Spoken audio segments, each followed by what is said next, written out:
rappers, they're all so tough until you hear their real name.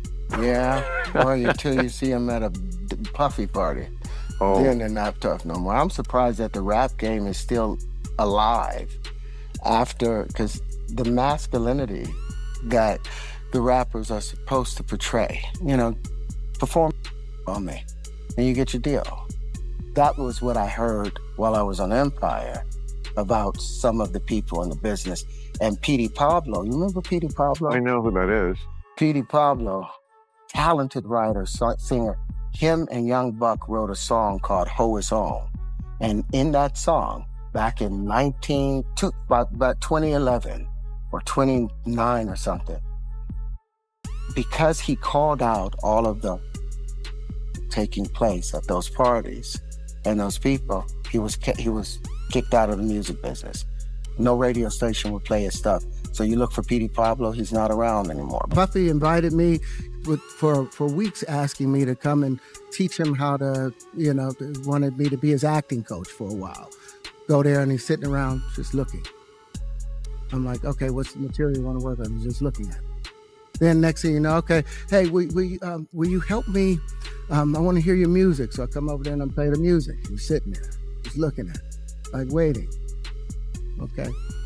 So then my assistant was like, he wants to hang out with you next week. And I was like, for what? He's like, I think he's trying to. The music industry has the power to build stars overnight, but it can also destroy them just as quickly. And when someone disappears from the spotlight, it often happens quietly, without explanation. That's exactly what happened to Petey Pablo. Once a Southern rap icon, Petey exploded onto the scene in the early 2000s with chart-topping hits and a signature sound that had the whole country spinning their shirts like helicopters. But as quickly as he rose, he seemed to vanish. Now, actor Terrence Howard is pulling back the curtain, suggesting that Petey's fall may not have been a coincidence. According to him, Petey Pablo didn't simply fade into obscurity. He was allegedly pushed aside and blackballed by a powerful industry that demands silence and submission. What happened to Petey Pablo may be more than just a career slump. It could be a cautionary tale about what happens when you refuse to play by the industry's rules. 1 year out of being locked up for 6 years, I was a millionaire.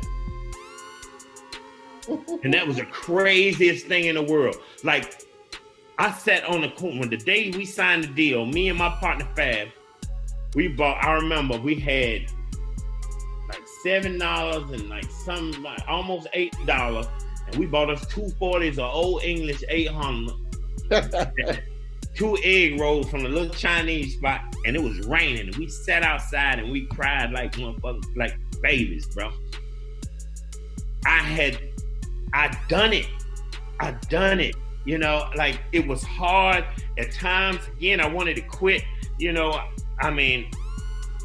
I was already 20 something years old and I'm sleeping on somebody's couch. I'm staying in New York. I'm the only thing, because I've never been a slouch. So the only thing that I know that I can do for the people that I'm staying with is make sure that they house clean and make sure that they dishes washed. And, make sure if they needed something from the store, I would run to the store for them. But I was that dude before I went to prison. I was that, my money was straight. I was the big dog before I went. And so here I am now washing people's dishes and, sweeping their house up. And it was hard for a dude that was on a certain level in life, as a street guy, to have to humble himself to just survive. Because I refused. Sure, I had people in New York that wanted to hand me something. Hey, man, come on, man. We know who you are. Hey, man, we know your brother. We know that. Hey, man, we remember you from back. Hey, man, here, take this and get yourself. I'm not doing that. Because if I do something wrong, then all of this would have been for nothing.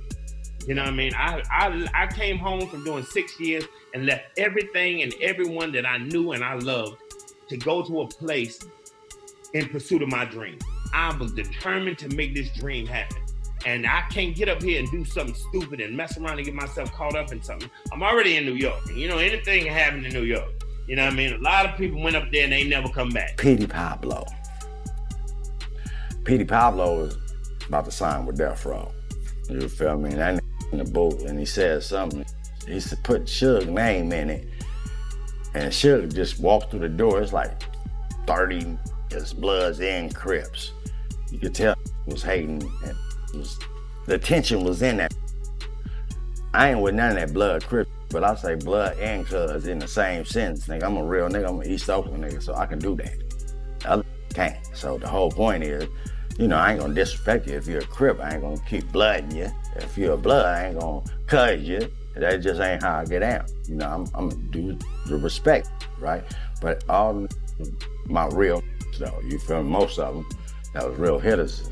You feel me? At the same time, that Petey put the name, Suge name in the song, and hey, cut the music.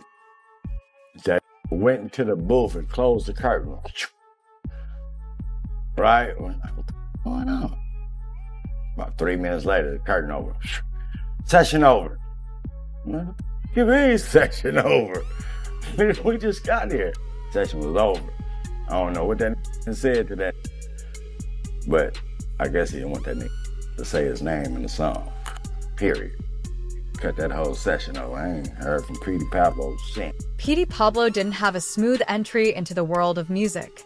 After spending time in prison on robbery charges in the early 1990s, he redirected his energy toward his passion for music. He eventually crossed paths with Timbaland, one of the most influential producers of that era, and together they created what would become Petey's breakout moment, IN 2001, Raise Up dropped, produced by Timbaland. It wasn't just a hit, it became a cultural moment. The song turned into an anthem for the South, with the famous North Carolina, Come On and Raise Up line becoming a chant at concerts, parties, and sports arenas. The track peaked at number 25 on the Billboard Hot 100 and helped Petey's debut album, Diary of a Sinner, first entry, earn a Grammy nomination for Best Rap Album in 2003. The album also went gold, proving Petey Pablo was far more than a one-hit wonder. Today, when you say North Carolina, everybody want to raise up. It's like, it's amazing. It's an amazing feeling, and I'm still humbled because I'm such a hometown country boy that I don't feel, there's nothing bigger than the group, and Carolina is the group. So I don't feel like what everybody looks at me as, but it's just an amazing feeling. Did you ever imagine it would be as big as it's gotten? Never. All I wanted, and I was just inducted into the Carolina Music Hall of Fame. Right. So in my speech, I said, only thing I wanted was for a state that never had the recognition to be recognized. Because my label was like, Petey, we can't put that song out because don't nobody know what North Carolina is. And I'm like, well, this is all I'm giving you right now. So you got to work with what you got. So they was like, well, at least go back and put all the cities' names in there. So I'm like, okay, but this. 2 years later, in 2004, Petey Pablo dropped his sophomore album, Still Writing in My Diary, second entry, which featured his biggest hit to date, Freak Leak. The track became a staple on clubs and radio stations, reaching number 7 on the Billboard Hot 100 and eventually going platinum during the ringtone era. When digital sales were exploding, Petey Pablo was everywhere: BET, MTV, award shows, and collaborations with artists like Ciara and Lil Jon. For a moment, it felt like he was poised to become one of the defining voices of Southern hip-hop. But that moment was short-lived. And our own, that's the young people. That is gonna come up. I bought Petey Pablo's Diary of a Sinner. Petey Pablo, I love him. My kids, Dad, who is this country dude? He's a rapper. North Carolina, raise up, put your shirt off, twist it around your head like a helicopter. That's my cut, man. I actually took my shirt off. I've been caught up in this dog. Then he got Diary of a Sinner. I love the song about when he was down to he thought he was dead broke. I had scraping up change in the ashtray, 2 cigarettes.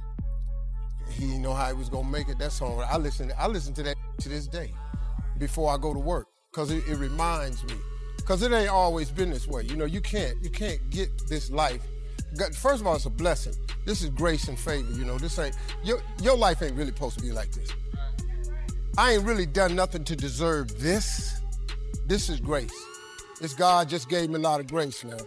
I really, on the real, I take no credit for where I am today. You know, I work hard, I'm funny, but this life I got, this... Despite having 2 successful albums and a solid fan base, Petey Pablo's career took a strange turn. After 2004, his visibility dropped sharply. He wasn't releasing new music, appearing on major tracks, or showing up at festivals and award shows the way he once had. Meanwhile, artists like T.I., Young Jeezy, and Ludacris continued riding the southern rap wave, while Petey seemed to disappear from the spotlight, and that disappearance raised questions. Why would an artist with back-to-back hits suddenly go quiet? According to Terrence Howard, it wasn't because Petey lacked talent or simply made poor business decisions. He suggests it was because Petey refused to conform to the industry's expectations. Because they accused him of fondling or touching someone at a bar. Oh, yeah. At a bar, and then they accused him of touching some dude. It sounded like Puffy's thing. I'm like, dude, I mean, that's not Cuba. He wouldn't. I can't imagine Really? Cuba touching some man. No, A man? A man. Yeah. what is it, what is it with all the man-on-man action that I'm learning about? I mean, like with the Puffy parties. Like the last thing I ever thought that went on there was gay stuff. Not that gay stuff Yeah, I was didn't- wrong, it's wonderful. I just did not think that's what Puffy was doing. Yeah. Well, I didn't think it either. And even when my assistant said that stuff, I still was like joking it off. And it wasn't until later on that I heard other things from people that worked from him. You know, you remember that back in the times of slavery, they had a thing called breaking the buck, where they would take, not to go in a bad place, but this is how I see what's happening, the parallels with what's happening correlates what's happening in the business. If they, back in the times of slavery, if they had like some 12-year-old slave that was just full of himself and confident and, wasn't listening, they would tie him to a log or a barrel, and a bunch of the overseers would him, to where when he walked around with the slaves now, he didn't have the confidence. Sure. He was broken, and it was called breaking the buck. Wow. And that's still taking place. And so to hear that people in the industry are still making young rappers who have fought the worst of circumstances, being disenfranchised, being discounted, and then they finally like, I'm gonna put it into music. I'm gonna do it into music. I'm gonna, and get myself together. And they go and see someone, and they tell them, okay, yeah, you got a deal. Perform on me, and you get your deal. That was what I heard while I was on Empire about some of the people in the business. And Petey Pablo, you remember Petey Pablo? I know who that is. Petey Pablo, talented writer, singer. Him and Young Buck wrote a song called Ho Is On. And in that song, back in about 2011 or 29 or something, because he called out all of the taking place at those parties and those people, he was kicked out of the music business. No radio station would play his stuff. So you look for Petey Pablo, he's not around anymore. But that song, Ho It's On, they did not care, and they went all in on it. Terrence Howard has spoken openly about what he believes happens behind closed doors in the entertainment industry. He has suggested that artists who resist certain behind-the-scenes pressures, whether that means compromising their integrity, attending exclusive events, or staying silent about questionable activity, can find themselves shut out. According to Howard, that's what happened to Petey Pablo. He claims Petey questioned the system, challenged people in positions of power, and refused to become a pawn. In this telling, the rapper went from mainstream favorite to persona non grata in a remarkably short period. Howard's personal story with Petey Pablo adds another layer to his perspective. Back in 2005, Howard was attending an event in Los Angeles when he realized he'd forgotten his wallet and couldn't pay. Petey reportedly stepped in without hesitation and gave him $200. It was a simple act of kindness, but Howard never forgot it. A decade later, in 2015, Howard was starring in Empire, then one of television's biggest shows, when producers needed an actor to play an inmate in one of the prison-related storylines.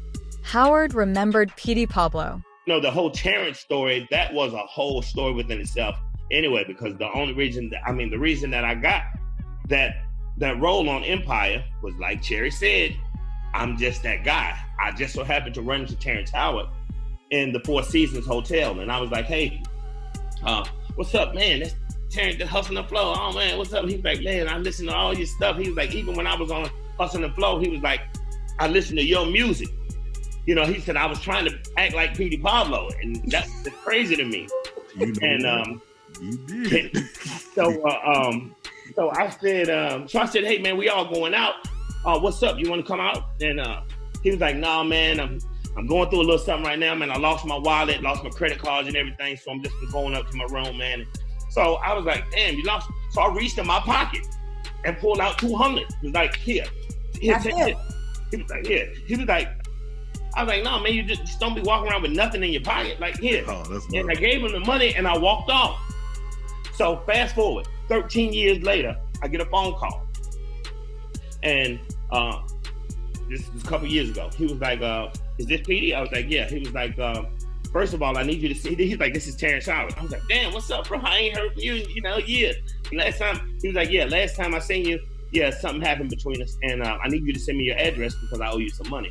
And I was like, nah, bro, you don't owe me no money. He was like, bro, send me your address or I'm going to hang the phone up and and you'll never hear from me again. So I'm like, okay. So I give him my phone, my address. 2 days later, I get a check for $15,000. Dang, what a great investment. Crazy, right? Crazy. So I called him back and I was like, bro, he was like, listen, you do not realize that at that time, I didn't lose my wallet. He was like, I just said that because I was so embarrassed that I was going through what I was going through in life. And he was like, effortlessly, you just reached in your pocket and handed me money and didn't really even know me. You knew me from watching me on TV. You know, we had never had a conversation or anything. And he was like, and people that I've known for years had denied me at that point in time in his life. And he was like, and he was really in a bad place. He was like, for me to reach in my pocket and effortlessly just do an act of kindness that way, he was like, it changed his thought about life. And I was like, man, that's really crazy. He was like, now we got that out of the way. Now I need you to help me on this Empire situation. And Petey, what's next for you? We saw you on the set of Empire. Saw you doing your thing on Empire. Are you going back to the set? But you said you got to go to LA first, actually. Yeah, man. Well, you know, I'm still writing music for the show. Mm-hmm. And Terrence is my brother, you know, and that's another thing. Again, I don't want to speak too much about it because, you know, when I get uneasy feelings about certain situations, you know, sometimes my mouth will put me in situations where I'll be walking around looking like I have lost everything in the world. Like, what did I just say? Mm-hmm. I did not just say that publicly, but I will, you know, and really don't mind it. But I mean, I understand that there are dire consequences behind some of the things that I say. But Terrence Howard is my brother, and there's nothing that man cannot ask me to do besides some of that stuff they do on TV.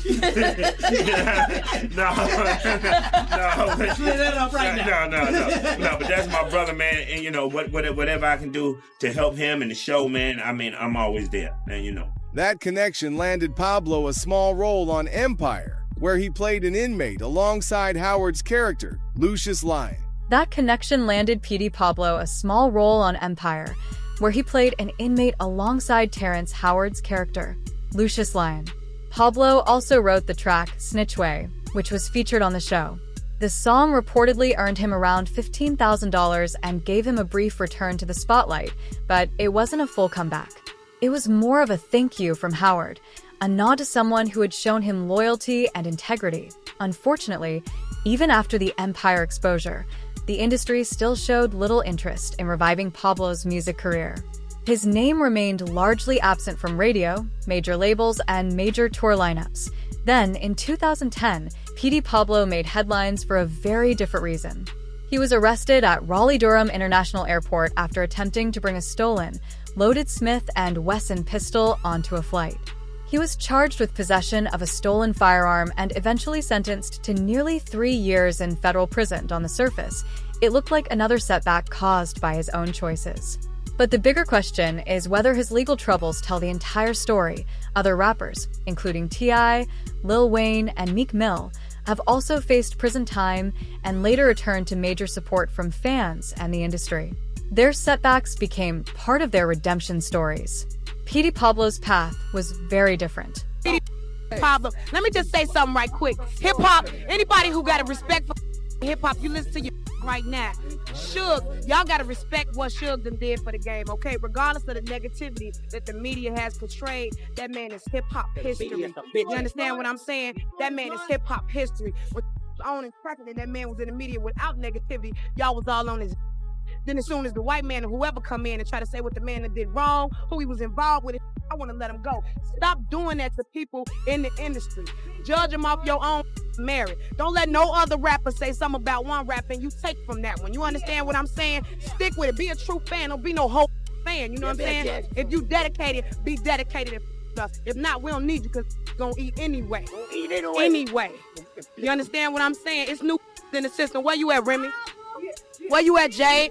Where you at, Jay? It's new in the system. Ain't nobody just trying to shake their in the videos no more. We about to get money. It's about network and communication. You understand what I'm saying? But for Petey, the industry appeared to show no such mercy. His prison sentence was treated more like a final nail in the coffin than a temporary setback. Why? One possible explanation is that, unlike some other artists, Petey no longer had strong institutional backing.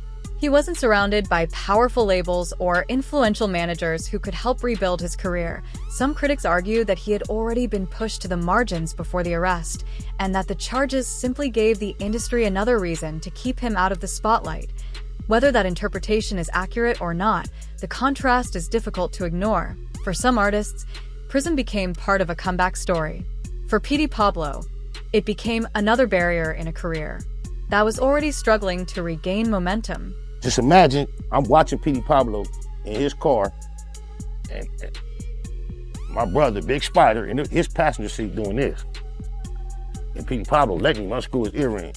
Rest in peace, Del Dog from Main Street. If it wasn't for Del Dog pulling up, not demanding, but really politicking, pleading, begging my brother, because he had interest with Petey Pablo that he needed Petey Pablo to feel like, I'm safe with you, I was here with you.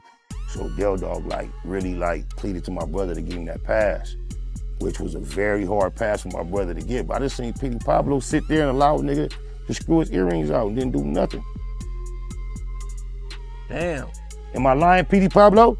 Man, Suge just pretended like he wasn't around or didn't, because wasn't Petey Pablo actually signed to Death Row at one point or was gonna sign? This is the thing. With Suge, it had nothing to do with Petey Pablo.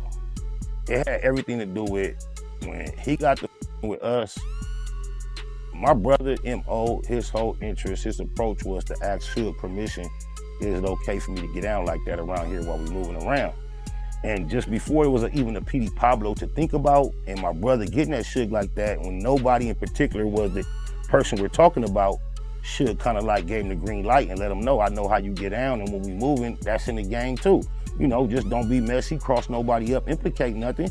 Suge ain't robbing nobody. He ain't got nothing to do with it, but he was trying to let my brother know, I know how you get down. And when shit go down, if it go down, don't feel like I think you offended me or, backdoing. Green light, just keep it clean as far as don't have me crossed up. That was just the understanding. And Petey Pablo just somebody else, so that was just the understanding. Suge wasn't gonna let Petey Pablo feel like, oh, you watch me get robbed. Nah. Suge still gonna have a position with Petey Pablo like I'm at least try to see what I can do.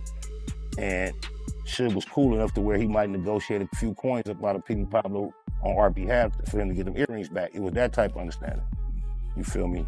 So I'm just letting you know it's nothing new for that type of be going down. Like Petey Pablo, yeah, he was sitting there real comfortable, calm, letting him do his earring. Terrence Howard has repeatedly spoken about what he sees as the darker side of fame, and he's not alone. Other public figures, including Jaguar Wright, Orlando Brown, and Kanye West, have also made claims about powerful systems within the entertainment industry that they believe can control access, silence dissent, and reward compliance. Howard has described what he sees as a cult-like atmosphere in parts of the entertainment business, where success can sometimes come at the cost of personal integrity.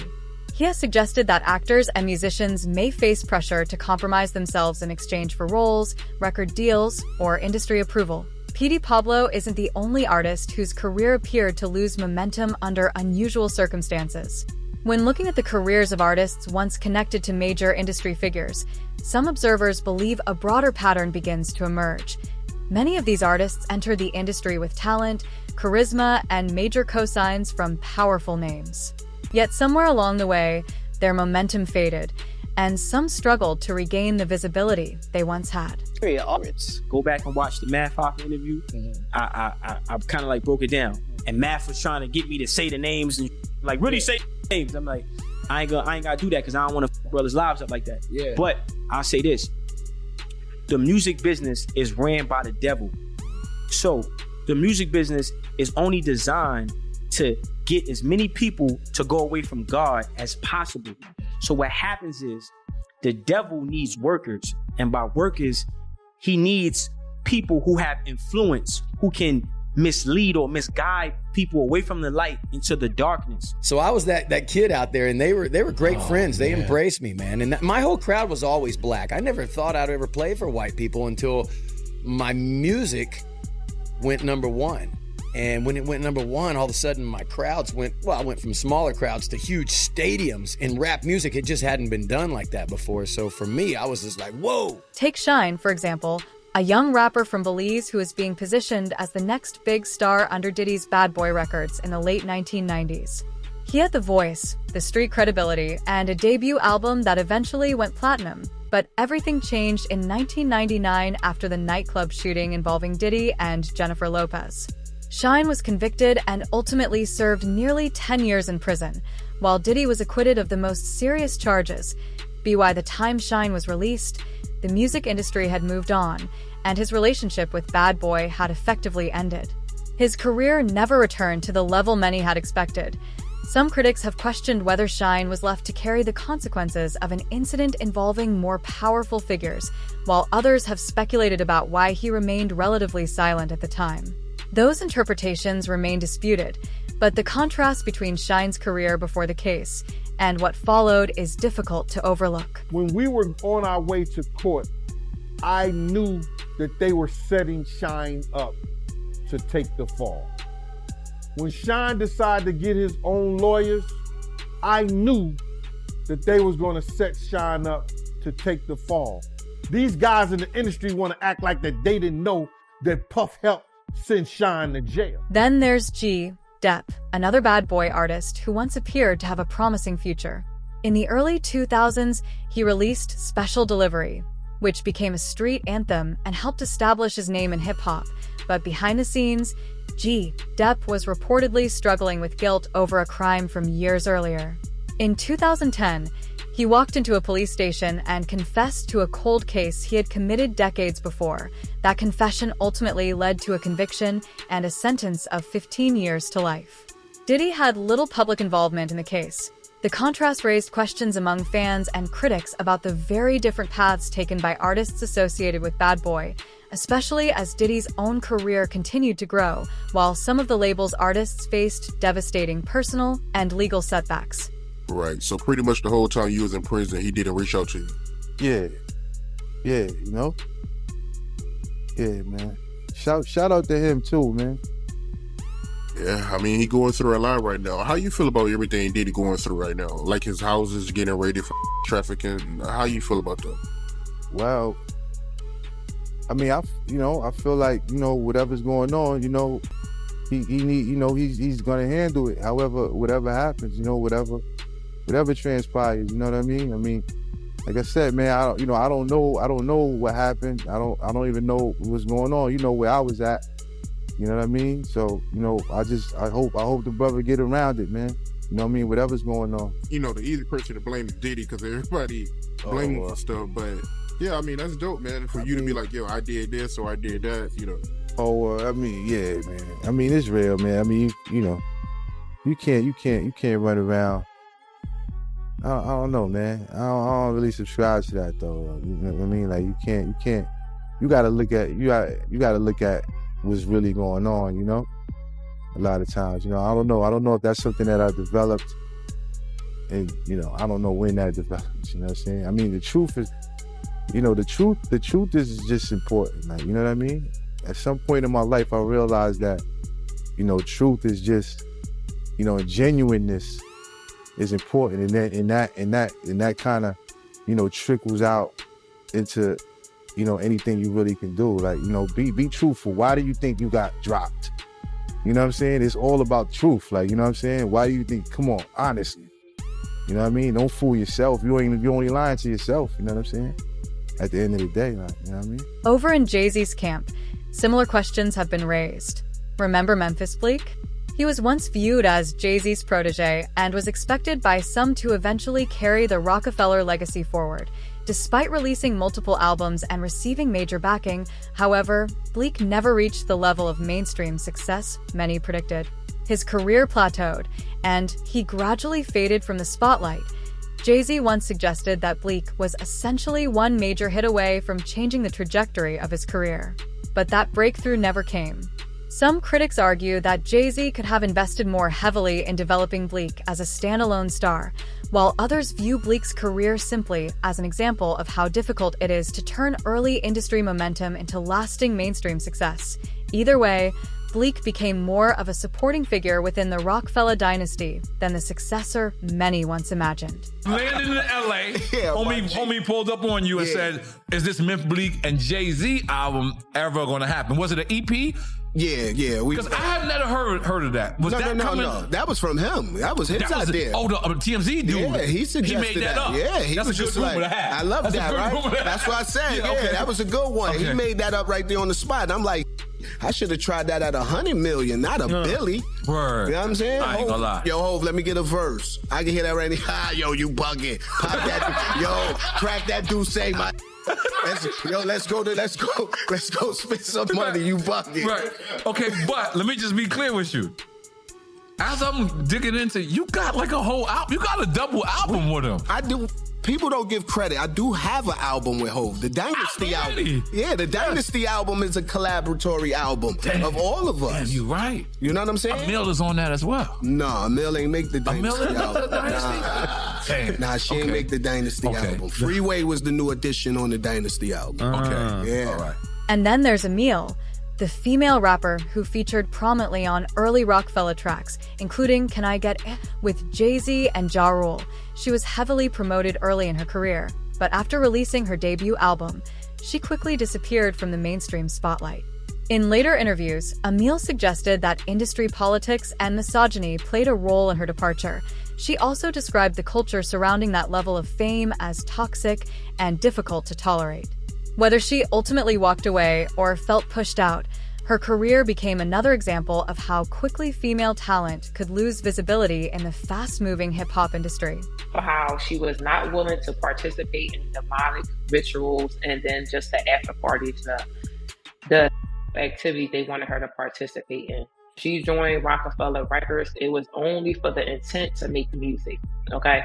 So she's admitting that's why she left Rockefeller Records, because she was not willing to participate. What actually happened, like, between your relation? Did the relationship go sour with Jay-Z? Like I said, I really don't know what happened.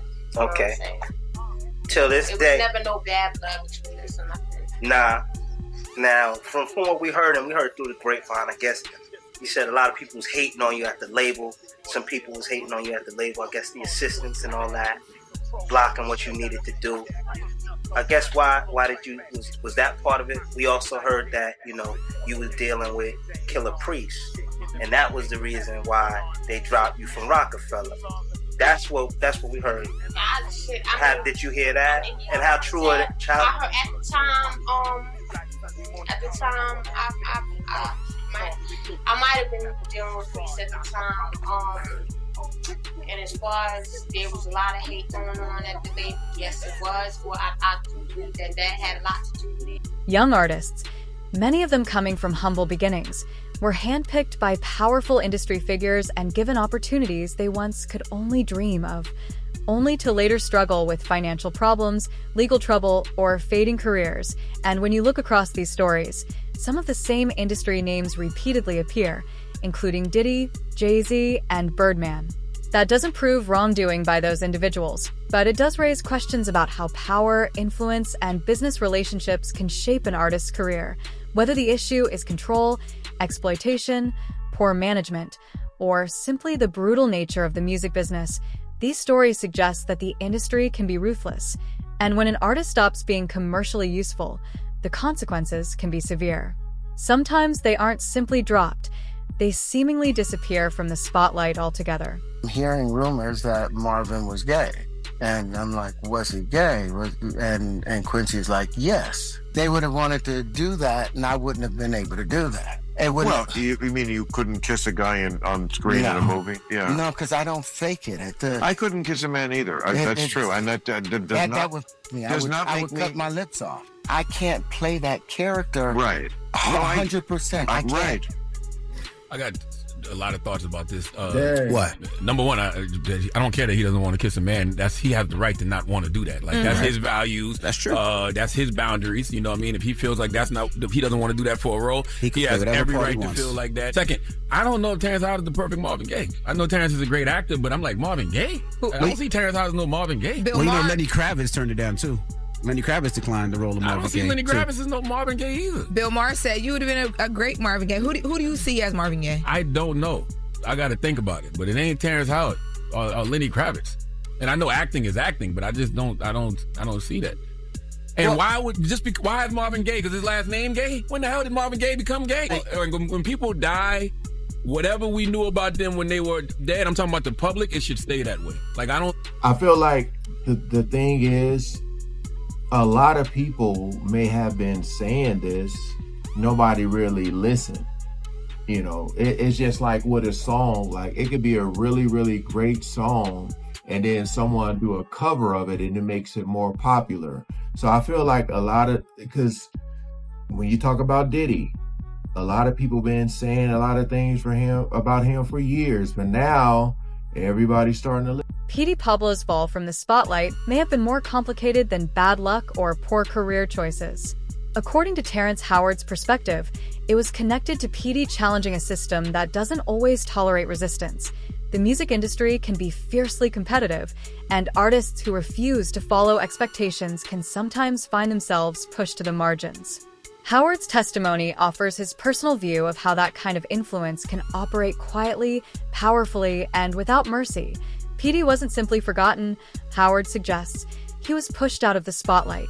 His story also echoes a broader question about what can happen to artists who speak out, push back, or refuse to be molded into the image the industry expects. I just feel like there's gay for real, and then there's a point where guys get so much they're just like, oh.